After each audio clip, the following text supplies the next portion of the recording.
আসসালামু আলাইকুম সম্মানিত দর্শকবৃন্দ, রাতের খবরে আপনারা সকলেই আমন্ত্রিত।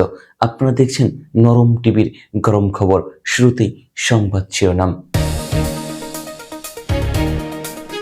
তামিলনাড়ুর নির্বাচনে থালাপাতির ঝড়, সেই ঝড়ের প্রভাব পড়েছে বাংলাদেশি নেটিজেনদের উপর।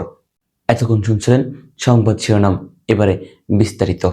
থালাপাতি বিজয়ের সাথে থালাপাতি ফেরদৌসকে তুলনা করে জেনজির পোস্ট। এবার আসুন দেখি সেই পোস্টের নিচে আমাদের ট্যালেন্টেড জনগণ কি লিখেছে। নাম্বার 1, আলামিন ইসলাম শৌখিন লিখেছেন, ভারতের থালাপাতি বিজয় আর বাংলাদেশের থালা হাতে বিজয়। নাম্বার 2, AK সোহাগ লিখেছেন, আমাদেরটা থালাপাতি ছিল না, থালা বাটি ছিল। নাম্বার 3, শারমিন আক্তার লিখেছেন, তাদের থালাপাতি আর আমাদের থালা বাসন। নাম্বার 4, কাজী রূপন লিখেছেন, বাংলাদেশেও এমন একজন থালাপাতি বিজয় আছেন, তিনি হচ্ছেন আমাদের আবিদ ভাই।